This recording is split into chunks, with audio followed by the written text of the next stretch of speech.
Option एक, शहर में एक होटल पर एक बोर्ड लगा हुआ था। एक व्यक्ति अपने मित्रों के साथ वहां से गुजर रहा था और उसने वो बोर्ड देखा। बोर्ड पर लिखा था, चिंता ना कीजिए, होटल का बिल आपके पोते और पोतियां देंगे। बिल आपको देने की आवश्यकता नहीं। वो व्यक्ति अपने मित्रों के साथ वहां से गुजर रहा था और जैसे उन सब ने वो बोर्ड देखा,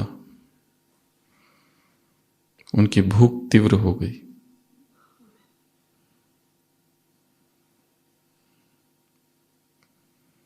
वो सभी खुशी खुशी से अंदर गए, अपने लिए भोजन मंगाया और पेट भर के खाया। और जब खाकर जाने लगे तो होटल के वेटर ने बिल दिया, 1000 रुपये। उस व्यक्ति ने कहा, तुमको शर्म नहीं आती? इतना बड़ा बोर्ड लगा के रखा है कि बिल तुम्हारे पोतों को देना होगा और तुम यहां पर बिल दिखा रहे हो। वेटर ने कहा, सर, ये आपके दादाजी का बिल है।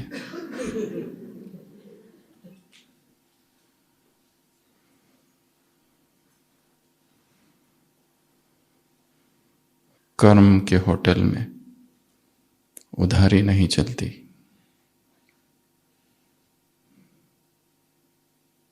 उन्हें लगा कि बिल देना नहीं पड़ेगा, परंतु बिल तो पहले ही जमा था।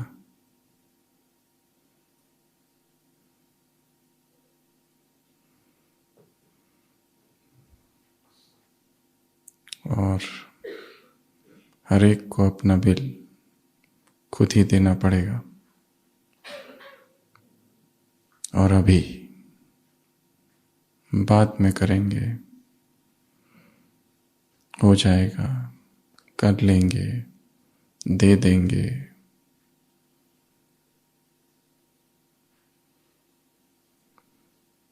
पुरुषार्थ का समय अब है।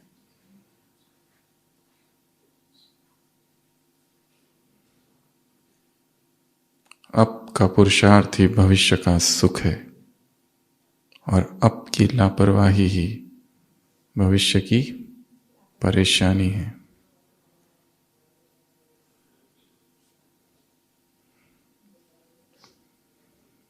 जो करना है वो अब करो। जो करना है वो खुद करो।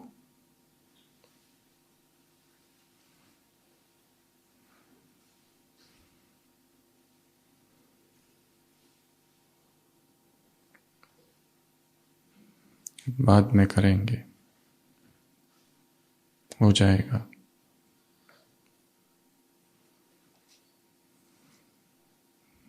तो को क्या कहा कल बाबा ने?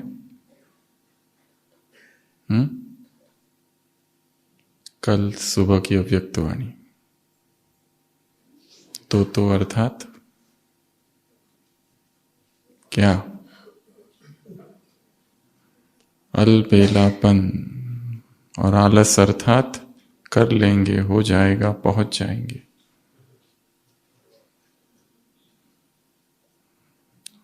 रॉयल आलस।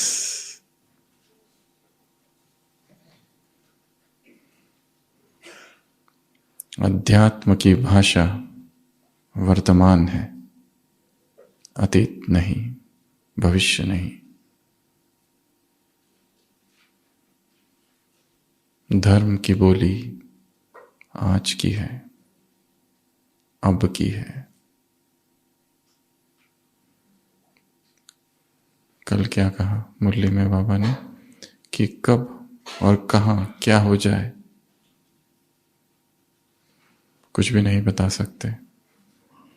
जिन्होंने शरीर छोड़ा, ये 2008 की मुरली है, क्या उनको पता था कि वो जाने वाले हैं? और कल शाम को जो मुरली चली 2007 की, और आज सुबह जो मुरली चली वो साकार मुरली।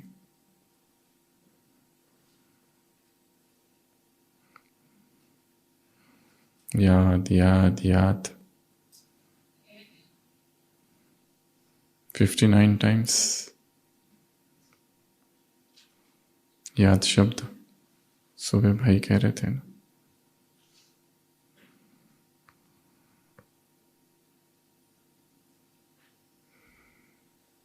जो करना है वो मुझे करना है और अब करना है। I have to do and now।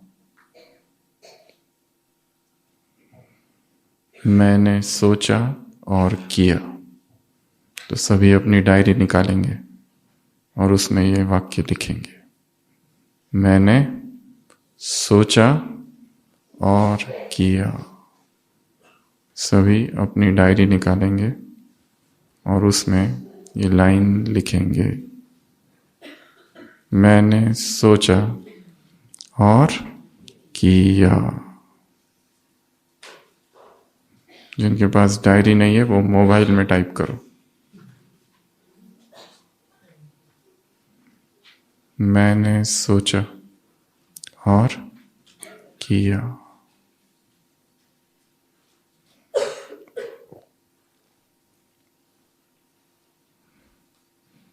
सोचना और स्वरूप बनना तुरंत, यही पुरुषार्थ है।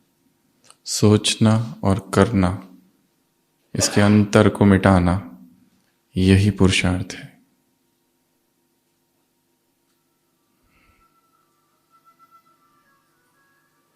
तो पहले हम देखेंगे कल सुबह की अव्यक्त वाणी। क्या कहा बाबा ने? कल सुबह की अव्यक्त वाणी, शाम की नहीं, सुबह की। 3 तख्त, 2 ताज, 4 शब्द, 1 गीत और लॉ एंड ऑर्डर, और मैं और मेरा, जो कल शाम की जो अव्यक्त वाणी थी उसमें भी था। क्या कर दो? जहां जहां मैं है वहां पर आत्मा का बोध हो, और जहां मेरा है वहां परमात्मा का बोध हो। जहां प्रेम है वहां विस्मरण असंभव है।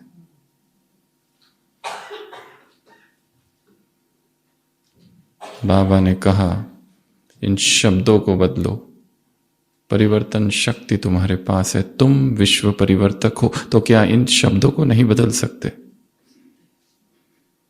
और क्या कहा? संस्कार क्या हो जाए? Natural nature. कौन सा संस्कार? कौन सा संस्कार? पवित्रता का। और क्या कहा? पुरुषार्थ का समय गया। कब कहा? 2008। और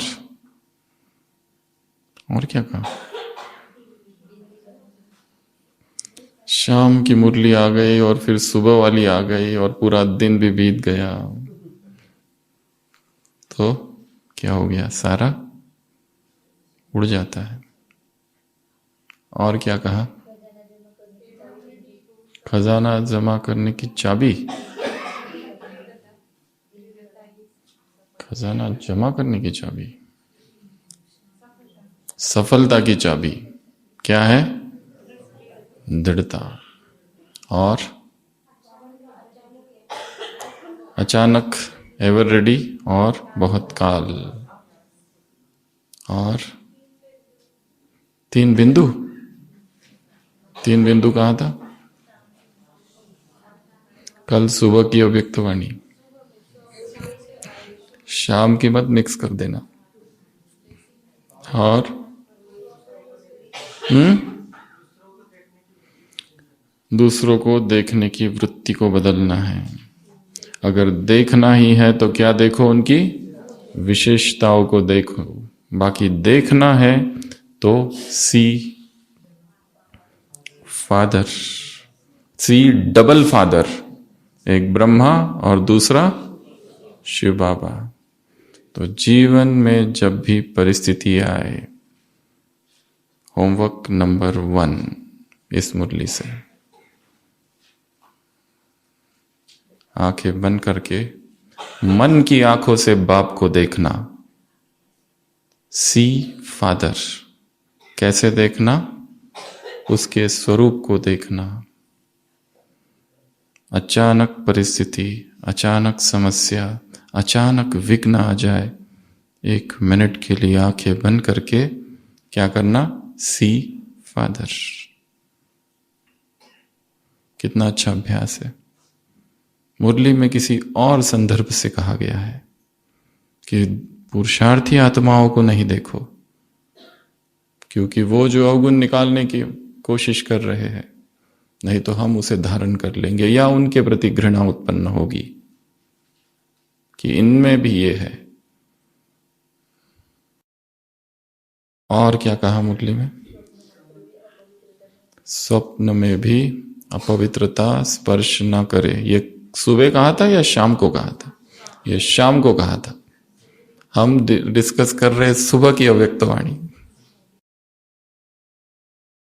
भगवान क्या? प्रसाद, वैप, VAP, वर्षा, अधिकार और प्रसाद। जो मिल रहा है वो क्या है? प्राप्तियों को याद करो। ये प्राप्तियां क्या है? प्रसाद है।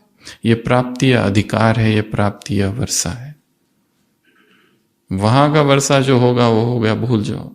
अभी खुशी, शाम की अव्यक्तवाणी, ये खुशी को छोड़ना नहीं है। ये आनंद ही तुम्हारी सेहत है। ये आनंद, खुश रहना और खुशी बांटना है।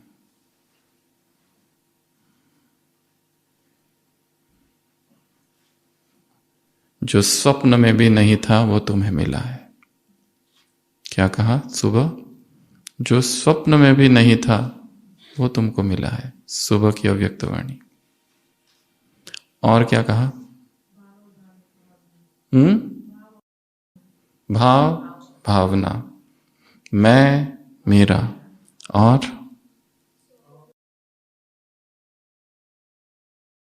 एकाग्रता का। और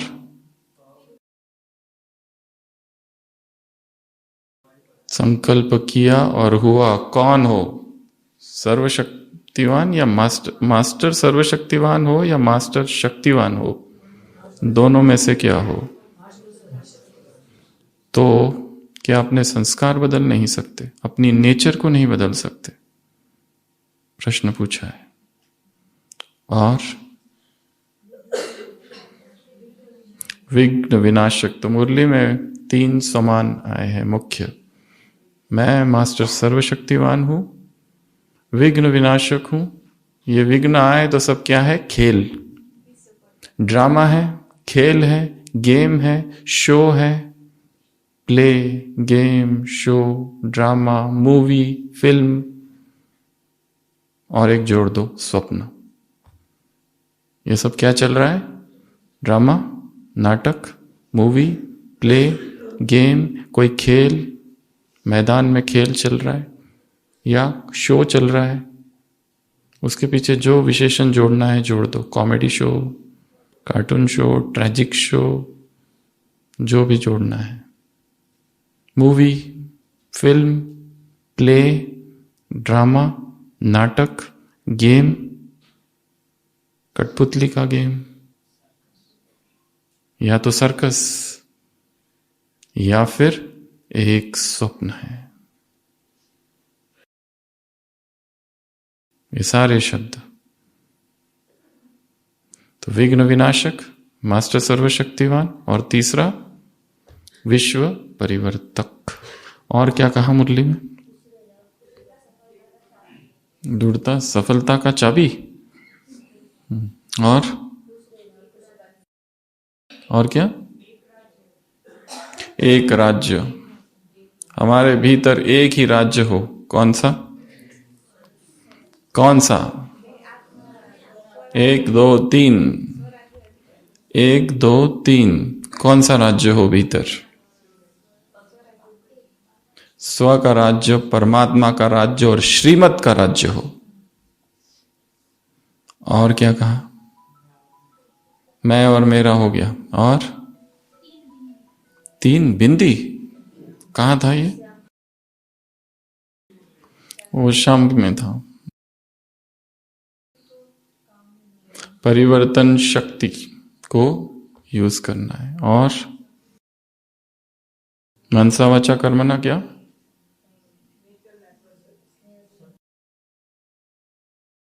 सबको स्नेह दो। हफ्ते भर का नहीं बताना है, सुबह का बताओ। हाँ, सुबह और शाम की मिक्स। एक 2007 की है, एक 2008 की है।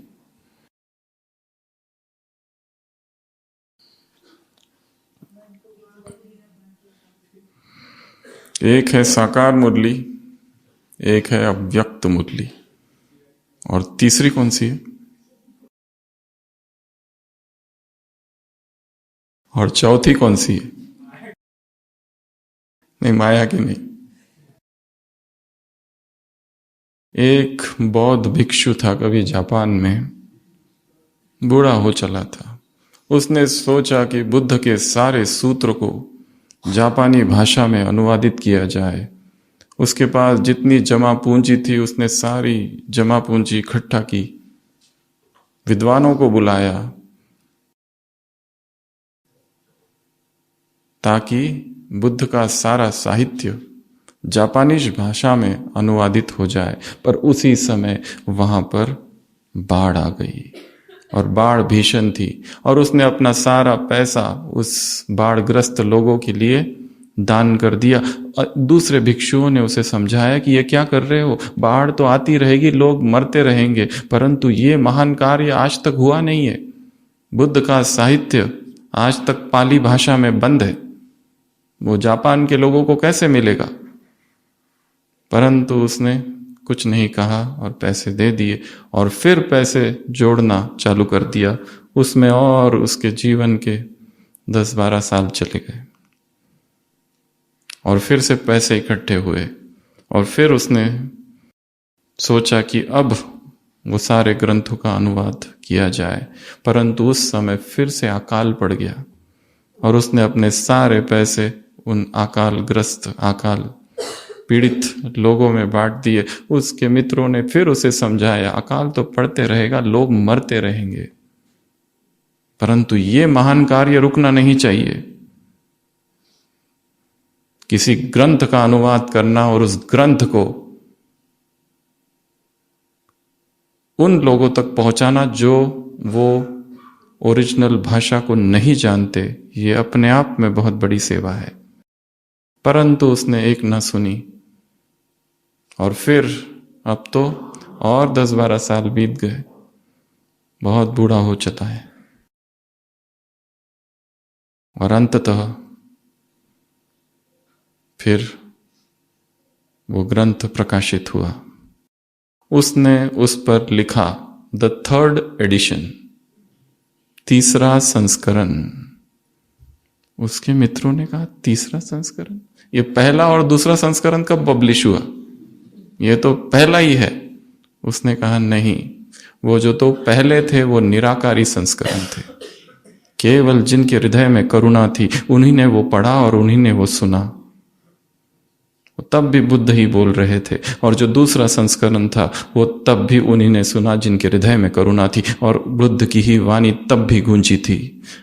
अब का जो संस्करण है वो तो किताब है, ये तो बहुत सस्ता है, ये तो कोई भी पढ़ सकता है, परंतु वो जो थे वो निराकारी संस्करण थे। एक है साकार मुरली, एक है अव्यक्त मुरली। और अब कौन सी चल रही है?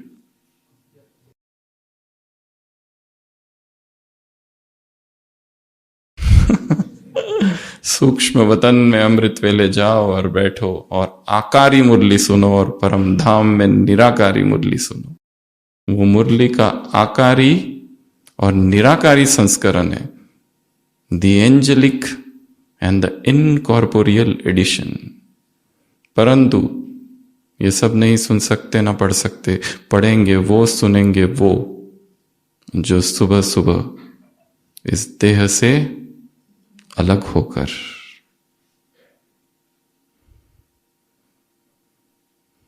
देह से अलग होना ही सबसे बड़ी कला है। इस शरीर से अलग हो जाना। सारा केंद्र ही तो ये शरीर ही है। काम विकार का केंद्र, सारा रस इस शरीर में है। ब्रह्मचर्य का केंद्र भी शरीर ही है। सारी बीमारियों का केंद्र भी शरीर है, तो मेडिकल साइंस की सारी इलाज का केंद्र भी शरीर ही है। तप का केंद्र भी शरीर ही है, सेवा का केंद्र भी शरीर है। सब कुछ यही है। स्वराज्य अधिकार का केंद्र भी शरीर ही है। सारा खेल इस शरीर के ही इर्द गिर्द है। इसलिए सबसे बड़ी कीमिया, द ग्रेटेस्ट एल्केमी, इस शरीर से अलग हो जाना है। शरीर से डिटैच जितना लंबा समय रहने का जो अभ्यास करेगा वो उतना शक्तिशाली, और वही वो आकारी मुरली अमृत वेला बाबा से सुन सकेंगे।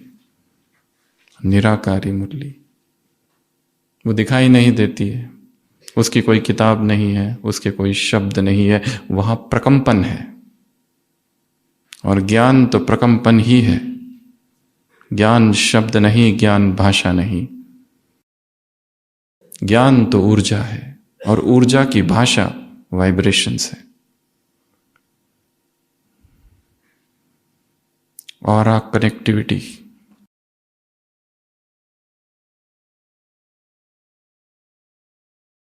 जब हमारा ऑरा और उसका ऑरा और परम धाम का ऑरा एक हो जाए,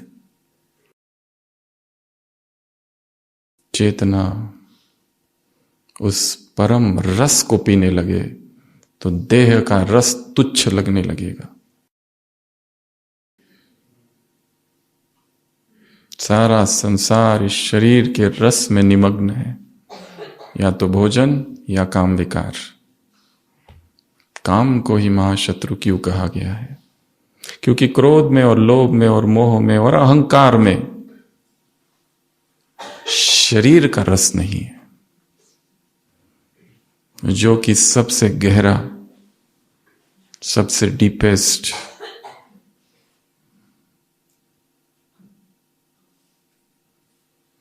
इसीलिए उससे छूट पाना भी कितना मुश्किल है। जबकि भगवान इस धरा पर केवल ये एकमात्र कर्तव्य कराने आया है, पतित को पावन।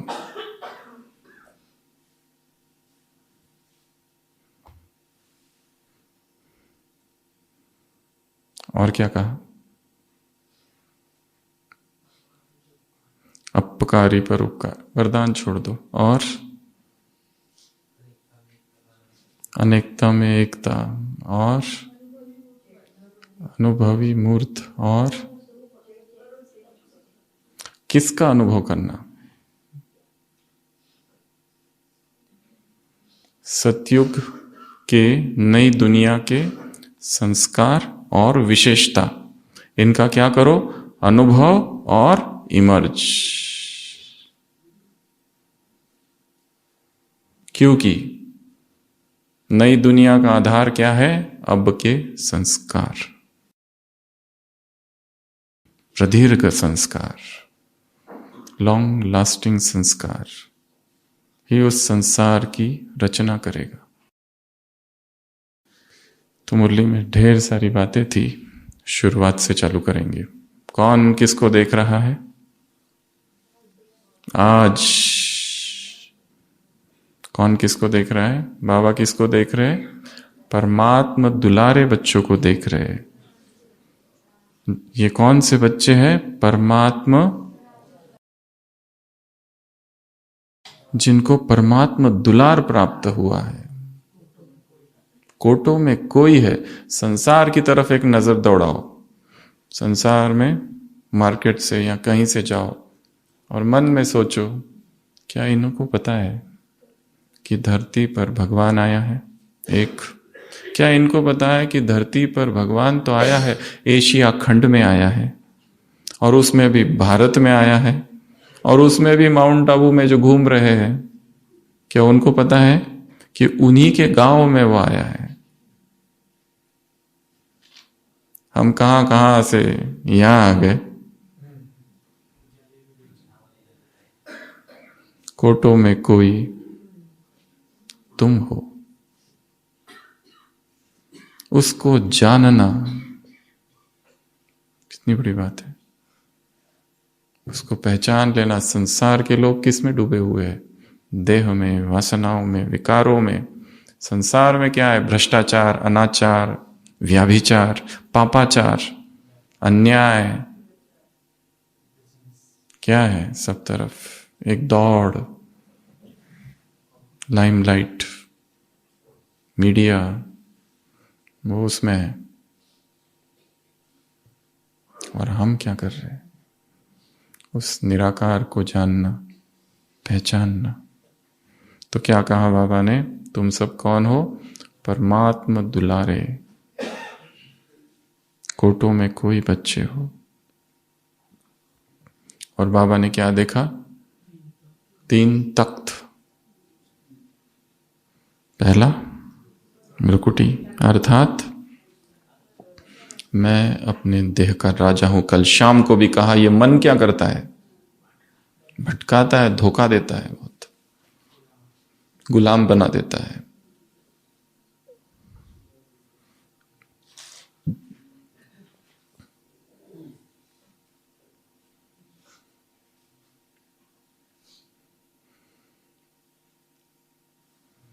पहला तख्त, मैं राजा हूं। दूसरा दिल तख्त। कौन बैठ सकता है उसमें? वो बहुत प्योर तख्त है, जो बहुत पवित्र है, केवल वही बैठ सकते हैं। और जिनके मन में विकारों की हलचल है और बेचैनी है, वो कैसे बैठ पाएंगे? और तीसरा विश्व राज्य का। तो ये 3 तख्त की स्मृति होगी तो 3 बातें हो जाएगी। कौन सी? नशा, खुशी और गीत गाएंगे। कौन सा गीत? वाह वाह मेरा बाबा वाह, और वाह मेरा भाग्य वाह। वो डायरी खोलो और लिखो, वाह मेरा बाबा वाह, वाह मेरा भाग्य वाह।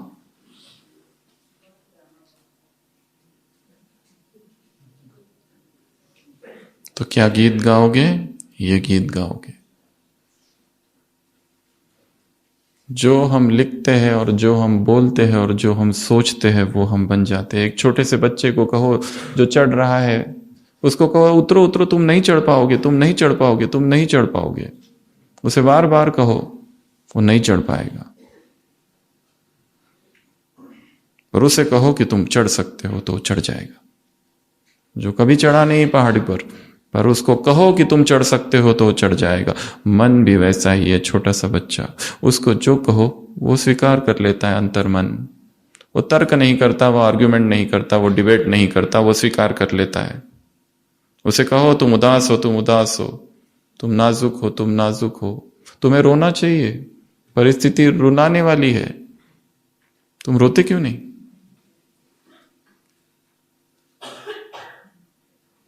उसको जो हम कहेंगे वो करेगा।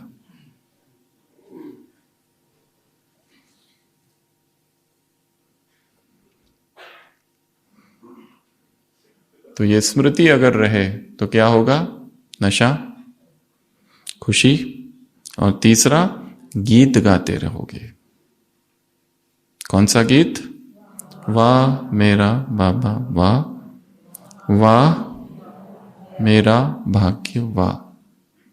वाह वाह वाह वाह के गीत गाते रहेंगे तो वाह वाह हो जाएंगे अपने आप। हाय हाय गाते रहेंगे तो वैसी ही परिस्थितियां निर्माण होगी जीवन में। जब हम भगवान से द्वापर से मांगते रहे हैं, गिड़गिड़ाते रहे हैं, पुकारते रहे उसे, क्या पुकारा? ये दे दो, सुख दे दो, शांति दे दो, आनंद दे दो, प्रेम दे दो। पुकारते ही रहे, मांगते ही रहे। और अस्तित्व का एक नियम है, द लॉ ऑफ एग्जिस्टेंस, कि अस्तित्व शब्दों को नहीं देखता, अस्तित्व स्थिति को देखता है। मांगने वाला पुकारता है, मुझे दो, मुझे चाहिए, मुझे दो, मुझे प्रेम दो, मुझे अटेंशन दो, मेरा ध्यान रखो, मेरे सिर पर हाथ रखो, अपना कंधा दो ताकि मैं उस पर अपना सिर रख के आंसू बहाऊं। मैं बीमार हूं, मुझे देखने हॉस्पिटल में कम से कम एक बार तो आओ, पूछो तो कम से कम मैं कैसा हूं। झूठ ही पूछ लो। कमरे में रहते हो, सुबह से मैंने कुछ खाया नहीं, तुमने देखा भी नहीं, पूछो तो मैं कुछ लाऊं क्या तुम्हारे लिए? कुछ तो करो मेरे लिए।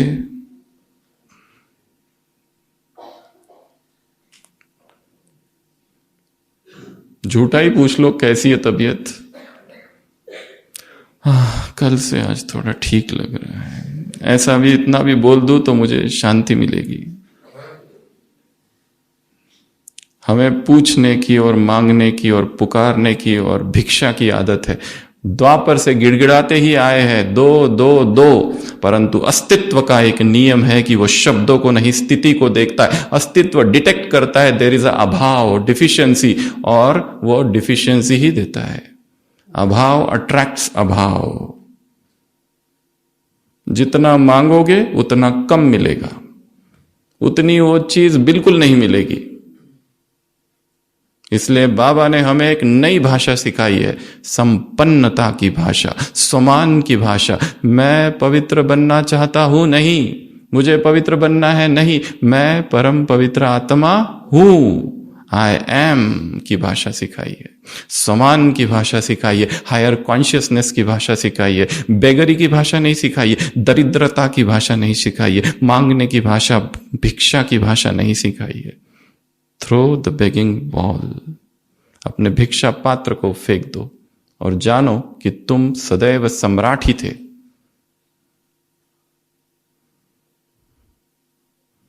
इसलिए मांगना बंद। क्या मांगना है? तुम अधिकारी हो, अधिकारी वर्षा।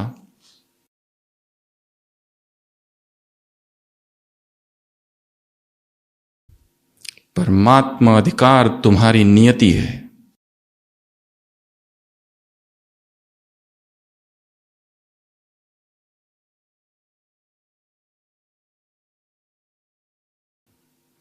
तो मुरली की शुरुआत दुलार से, आगे 3 तख्त, और इन 3 तख्त से क्या होगा? खुशी, नशा और एक गीत। और साथ साथ तुम्हें 2 ताज भी मिले हैं। कौन से ताज है वो? पवित्रता की, रॉयल्टी का ताज, और दूसरा ताज सेवा की जिम्मेदारी का ताज। और फिर बाबा ने कहा, बाप दादा क्या देख रहे हैं? समय की रफ्तार को देख रहे हैं, और तुमने देखा भी है और जाना भी है। Next line, second paragraph, second line. तुमने देखा भी है और जाना भी है।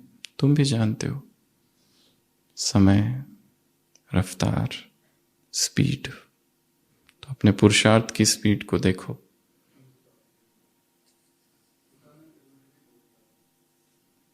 एवर रेडी बहुत काल अभी बहुत आगे है। उससे पहले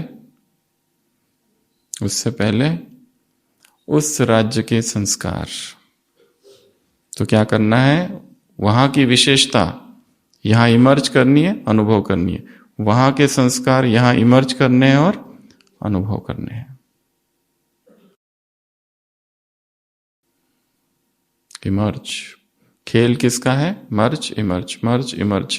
जब हम विकर्म कर रहे होते हैं तो सब कुछ मर्ज होता था। ज्ञान ऐसा नहीं कि उस समय ज्ञान नहीं है, ढक जाता है, विस्मृत हो जाता है। खेल स्मृति और विस्मृति का है। खेल आवरण का है और उघाड़ने का है। खेल मर्ज और इमर्ज का है।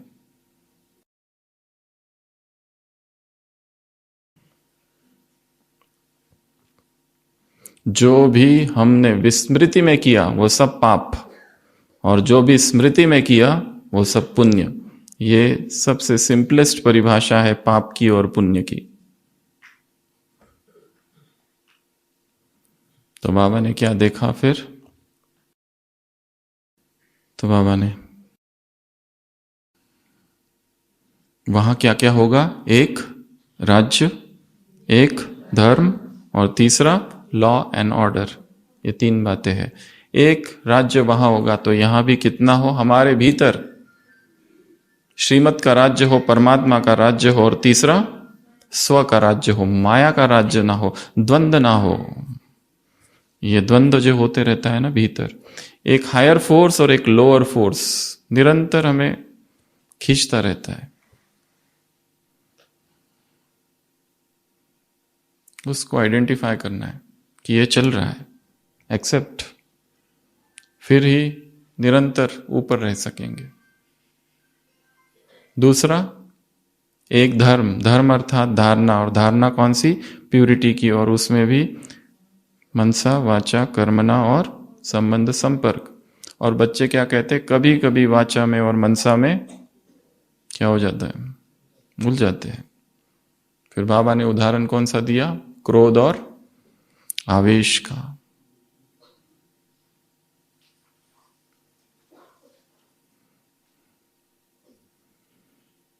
एब्सोल्यूट प्यूरिटी,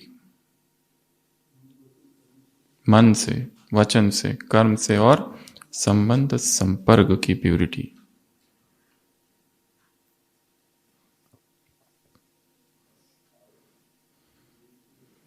और ये प्यूरिटी हमारा स्वभाव है, ये नेचर है, ये नेचुरल हो, ये आदि अनादि स्वभाव है। किसी से मांगना नहीं है, किसी से उधार नहीं लेना है, किसी के पास से पूछना नहीं है, किसी का इधर कोई काम ही नहीं है। ये आत्मा का मूल स्वभाव है। इसलिए अभ्यास एक ही है, आत्मा अभिमानी स्थिति। लंबा लंबा समय, और मुख्यतः सुबह सुबह 1 घंटा, 2 घंटा, 3 घंटा उठो और बैठो। आज सुबह की मुरली में पूरी मुरली के कितनी बार याद याद याद याद याद याद याद याद याद, ठूस ठूस के भरा है याद शब्द।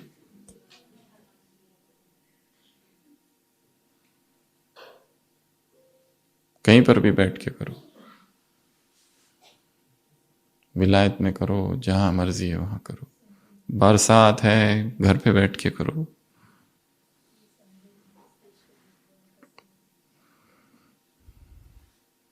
याद हमारा स्वभाव बन जाए, योग हमारी नेचर बन जाए।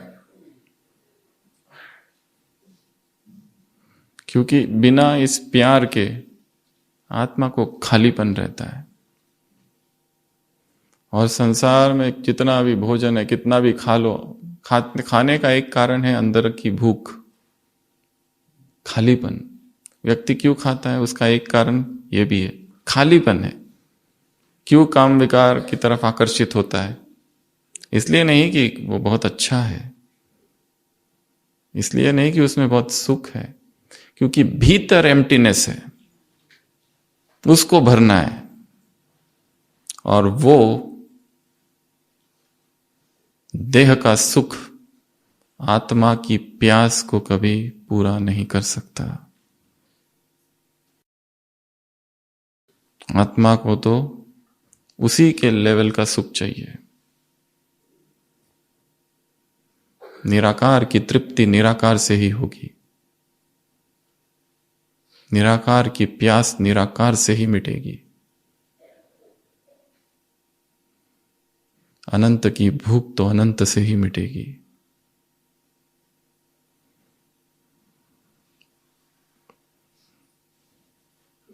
प्योरिटी, नेचर, नेचुरल, इसलिए कहीं जाना नहीं है। एक व्यक्ति होता है, उसे दो दो दिखाई देता है सब कुछ। उसको लगता है ये मुझे क्या हो रहा है, और धीरे धीरे ये समस्या बढ़ती जाती है, बढ़ती जाती है, बढ़ती जाती है। हर चीज उसे धीरे धीरे दो दो दिखाई देती है। धीरे धीरे उसको अपने हाथ भी दो दो दिखाई देने लगते हैं, अपने पैर भी दो दो दिखाई देने लगते हैं। समस्या और ही पेचीदा और ही जटिल होते लगती है। अपनी उसको पत्नी भी दो दो दिखाई देने लगती है।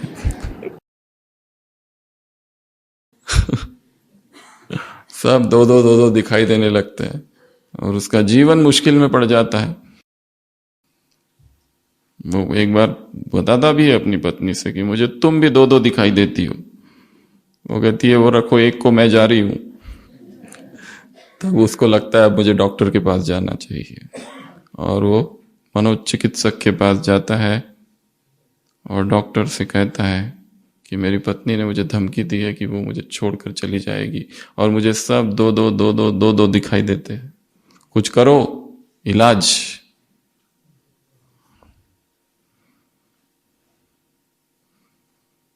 डॉक्टर क्लिनिक में इधर उधर देखता है और कहता है,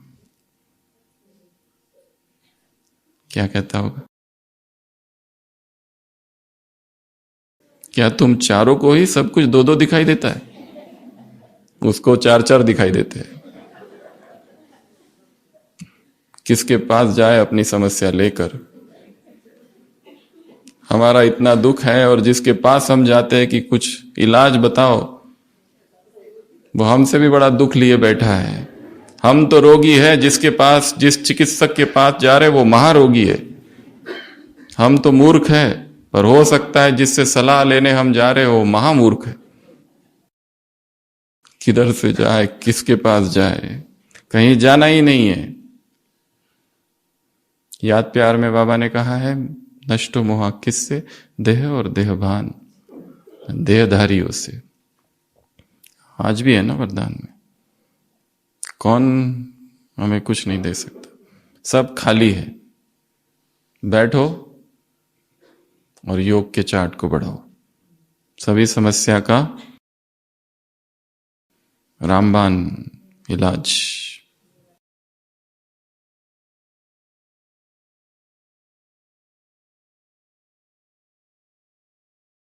तीसरा, फिर इसमें और भी कुछ कुछ बातें डाली है। रॉयल आलस, अलबेलापन, तो ठीक है। और क्या है उसमें? और भी दो तीन बातें हैं। लॉ से पहले, लॉ से पहले दूसरों को देखने की वृत्ति। दूसरों को देखते हैं, बाबा ने कहा इसको चेंज करो। देखना है तो क्या देखो? विशेषता। And see father. तो उसके लिए अभ्यास बताया, बीच बीच में आंखें बंद कर लेना और बाबा को एक्चुअली देखना, उसे देखना।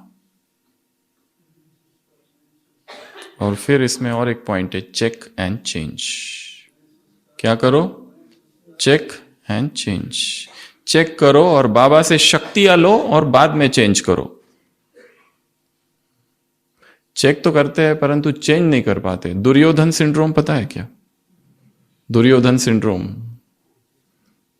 दुर्योधन क्या कहता है? हे कृष्ण, मैं जानता हूं मैं जो कुछ कर रहा हूं सब कुछ गलत है। मुझे पता है ये गलत है, ये करना नहीं चाहिए, अनीति है, अधर्म है, पाप है, पर मैं क्या करूं? मेरे पास शक्ति नहीं है, इसको मैं कैसे बदलूं? मेरा स्वभाव मुझे अपने आप प्रवृत्त कर रहा है ये करने के लिए। This is called Duryodhan syndrome. पता तो है ये ऐसे करना चाहिए, वैसे करना चाहिए, ये नहीं करना चाहिए, परंतु ताकत तो क्या कहा मुरली में, बाप से ताकत लो, शक्ति लो और चेंज करो। तुम मास्टर सर्वशक्तिवान हो। मास्टर सर्वशक्तिवान कहे कि मैं अपने स्वभाव को नहीं बदल सकता, अरे रे रे रे, मैं नहीं कर सकता, ये मेरा स्वभाव बन गया है, ये मेरा संस्कार बन गया है, मैं क्या करूं। हैबिट, रोने की आदत, रूठने की आदत, रूसने की आदत, पुरुषार्थ न करने की आदत,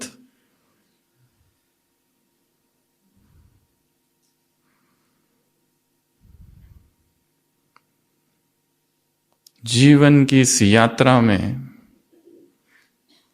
पुरुषार्थ ही विश्राम है। पुरुषार्थ क्या है? विश्राम, परम विश्राम।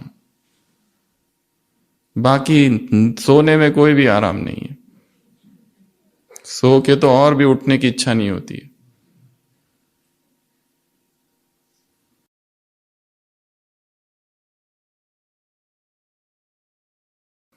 Check change, check change, check करो, रुको, योग में बैठो, शक्तियां लो, क्योंकि चेंज के लिए शक्ति चाहिए। और शक्ति कहां से आएगी? देहधारी से ना, या तो मुरली से आएगी या तो उस निराकार से आएगी। उसके महावाक्यों में पावर है। एक महावाक्य, एक मुरली ऐसी पढ़नी है कि ना किसी को सुनानी है मुझे, ना किसी से डिस्कस करनी है, मैं अपने लिए केवल, ओनली फॉर माई सेल्फ, ना किसी स्टूडेंट्स को, ना किसी कोर्स वाले को, ना ग्रुप को कुछ बताना है, ना मुझे याद रखना है, कुछ नहीं, केवल उसको ग्रहण करना है, खींचना है उसको। लेट मी रीड, अपने लिए केवल। अच्छा, ऐसा है। वो हटा देना है कि ये किसी को सुनाना है, किसी को बताना है, अपने लिए। Let me study. तीसरा point, law and order. Law क्या है? ऑर्डर क्या है? ऑर्डर है श्रीमत, और लॉ क्या है? कौन बताएगा? कल की मुरली 24 घंटे से वैसे ज्यादा हो गया है टाइम। बेफिक्र बादशाह। लॉ क्या है? बेफिक्र बादशाह। अपनी सारी चिंताओं को, अपने सारे बोझ को, पुरुषार्थ के भी बोझ को, लौकिक चिंताएं, अलौकिक चिंताएं, सब कुछ अमृत वेले क्या कर देना है? समर्पण। योग अर्थात समर्पण। योग की एक परिभाषा क्या है? सरेंडर। नहीं होता है टेक ओवर।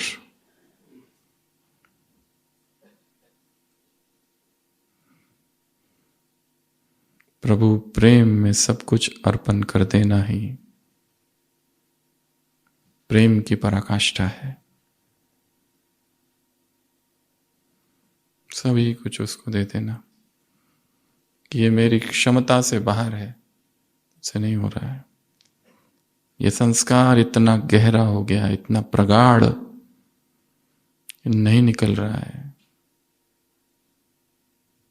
तुम कुछ करो, आ जाओ, मेरी मदद करो। मुरली में कहा है ना। परंतु आवाज कैसी होनी चाहिए? डीप, बहुत गहरी, आर्त पुकार। जैसे भक्त होते हैं ना, कितनी पुकार होती है उनमें, भक्ति में कितनी भावना होती है, कितनी फीलिंग्स, कितने इमोशंस। और ज्ञान में आने के बाद ज्ञान क्या कर देता है? थोड़ा सा सूखा सूखा बना देता है। उस फीलिंग्स को, उस इमोशंस को, भक्तों के थोड़ी जीवन कहानियां पढ़ो, सुनो, तो पता चलेगा कितनी तीव्रता थी, कितना वेग था उनकी भक्ति में। कुछ भी करने को तैयार हो जाते थे। अपने आप को बदल दिया उन्होंने, जीवन को बदल दिया।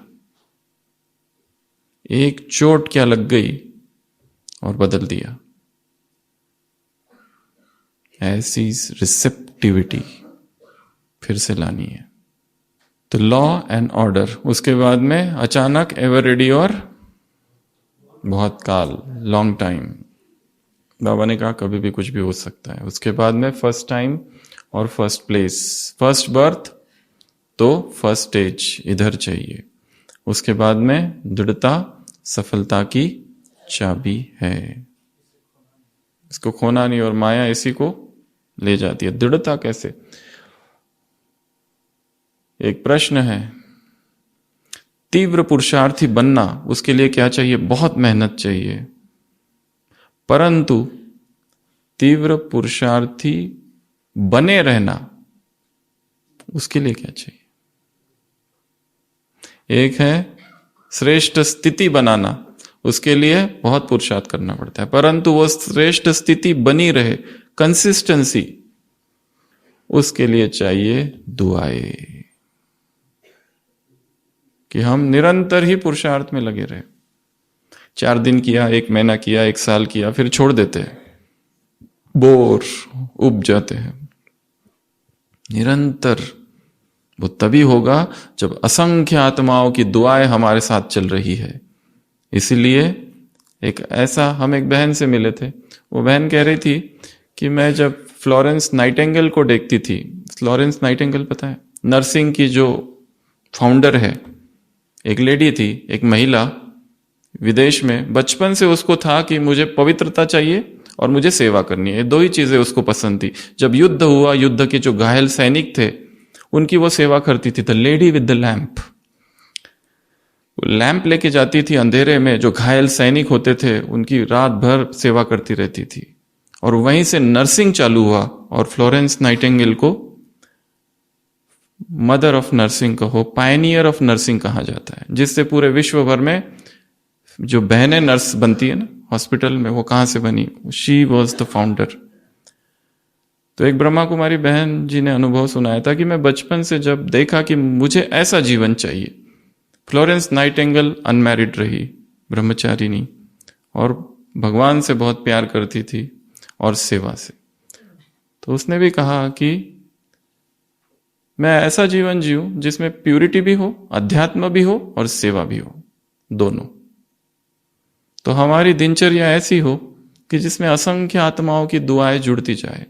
इसलिए सबकी सेवा करो, ज्ञानी अज्ञानी, एक डिफरेंस ही हटा देना है सबकी।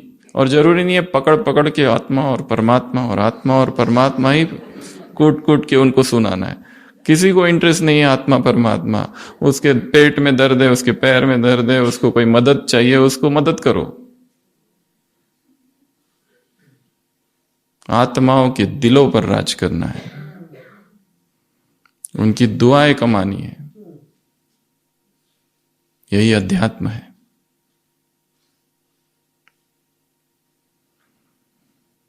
ऐसे कैसे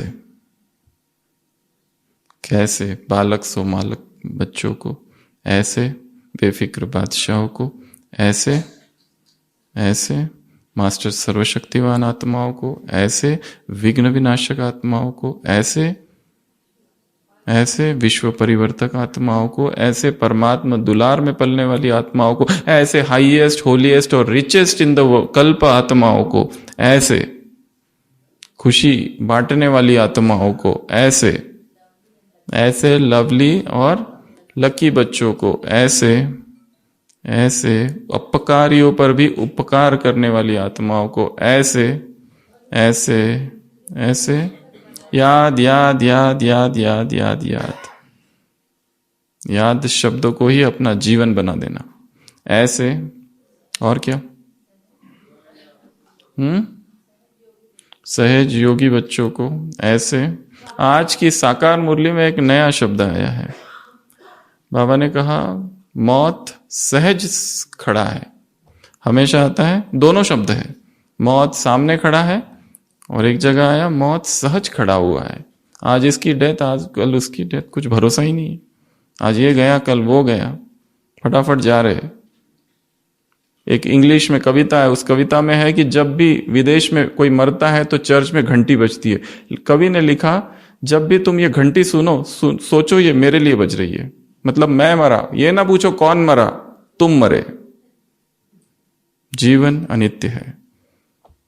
तो ऐसे अचानक एवर रेडी और बहुत काल का पुरुषार्थ करने वाले बच्चों को, ऐसे भाव आत्मिक भावना शुभ, ऐसे मैं के सामने स्वमान और मेरा के सामने बाबा। मेरा एक दूसरा होमवर्क लास्ट मुरली से मेरा, और उसमें सारे पॉइंट्स लिखो किस किस को मैं मेरा करता हूं, और फिर सब कट करते जाओ, मेरा बच्चा, मेरा पति, मेरी पत्नी, मेरा घर, मेरी कार, और बाबा बाबा से रिप्लेस करो। It's a good exercise. तो ऐसे ढेर सारे समान वाले बच्चों को बाप दादा का याद प्यार, गुड नाइट और नमस्ते। हम रूहानी बच्चों की रूहानी बाप दादा को याद प्यार, गुड नाइट और नमस्ते। ओम शांति।